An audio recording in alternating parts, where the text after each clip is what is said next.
It's a true story. And this young man approached me, about late 20s, early 30s, and he said, "You went to Stetson too?" I said, "Yes, sir, I did." All he said was, "I'm one of Wayne's boys." And he disappeared. It was an amazing experience to be out of Florida, in the nation's capital, and see a young man, obviously part of America's future, come up to me, and all he really said was, in effect, "I recognize you as being from Stetson." And the phrase was, "I'm one of Wayne's boys." It was almost like an internal handshake or a secret handshake or a word of wisdom by people that were part of the fraternity or sorority. I'm one of Wayne's boys. As if I would have any doubt as to what he really was talking about. And I didn't have any doubt. And that, quite frankly, is the legacy of this incredible human being that I'm privileged to sit next to. I'm one of Wayne's boys. However, I'm adopted. In the 50 years ago, in the fall of 1963, I was on the Washington semester program when a young political science professor named Wayne Bailey landed at Stetson University. 50 years ago, unbelievable. I was on the Washington semester program because I was totally desperate to get the hell out of the land of Florida. I was not registered to vote. I had never voted in my life. And I had never taken a government political science course. Therefore, I was highly qualified. But in a week, I was hooked. And I got to become a big fan of the Washington semester program. Went through the Kennedy assassination and saw that with my eyes there in Arlington, standing on a tombstone for 5 hours watching the burial of my president. And I came away with the powerful sense that maybe even I could be part of American government, be part of American politics. And I got all of that on the Washington semester program. As the years developed, and I graduated in 1964, ultimately, I became head of the Veterans Administration. Well, some guy named Wayne Bailey kept insisting that I meet with his many master students coming up to Washington. So we opened up the doors of the Veterans Administration there in the big cabinet room. Had our set to, and we had a great time. And I learned then firsthand that Wayne Bailey loved his students and they loved him. More than that, he was powerfully interested in turning them on in terms of government and in politics. It's interesting that the pictures here show the dedication not long ago of the T. Wayne Bailey Politicos room down in the basement of our library here. I was honored to be part of that.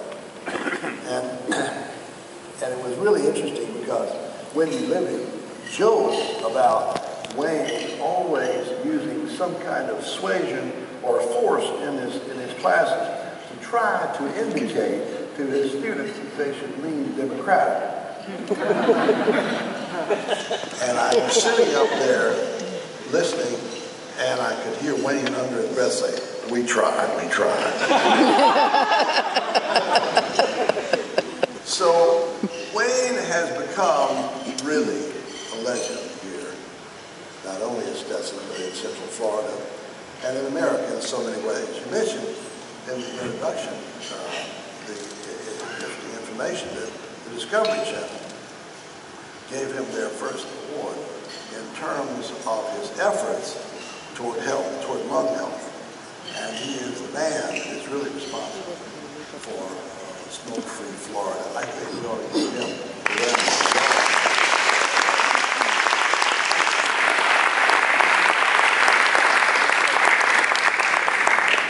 big thing about Wayne for me is that he is not an ivory tower type professor. He's interested in political science. He loves his students. But he's very active in the community. Volusia County, wow, I made him Man of the Year about a year or so ago. Now, whenever he gets these awards, I get roped into saying something nice about him. I get roped into doing more stuff for Wayne Bailey you just can't believe. But it's fun because as an adopted Wayne's boy, I've come to know and love this man.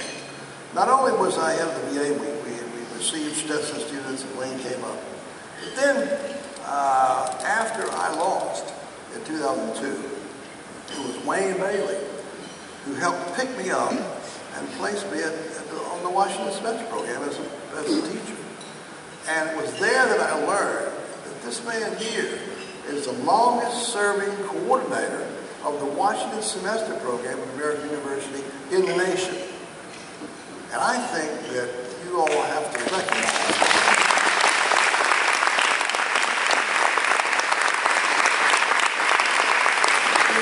he touches lives not only here, but throughout the country in unsung and unknown and untold ways. And he's touched my life powerfully. In the last 10 years or so, we've gotten to know each other extremely well. My father passed away a few years ago, but Wayne, in many ways, has become a wonderful daddy to me, a wonderful father to me. I don't take his political advice for God's sake. Actually, we talk a great deal. We have the same kind of disability. We're both Democrats. So that makes us compadres. And we've been suffering as of late. But Wayne is a unique individual. I see where it's called a Florida original. Of course, those of us who know him and love him wonder, original what? I mean, you know, he really is so many things.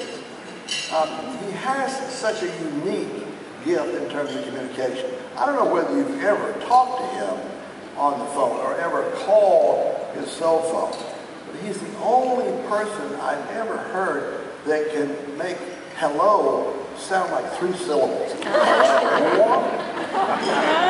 It's 3 syllables when he said it. I mean, I called him up just to hear him say hello. And so it's really, quite frankly, amazing to be in the presence of Wayne Bailey. But he, to me, personifies what Stetson's all about. I'm sure that there are other places in this country that celebrate somebody being there 20 or 30 or 40 years.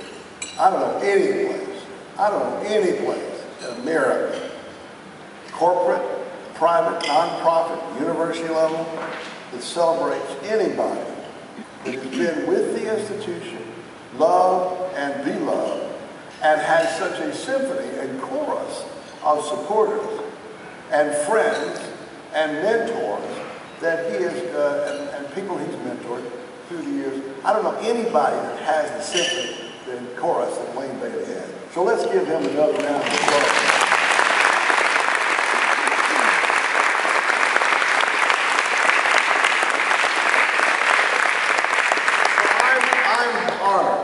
One of Wayne's boys, and I'm so glad that somebody can pick me out on the street anonymously, identify me as being from Stetson, and identify themselves as one of Wayne's boys, because I'm one of Wayne's boys too. God bless you.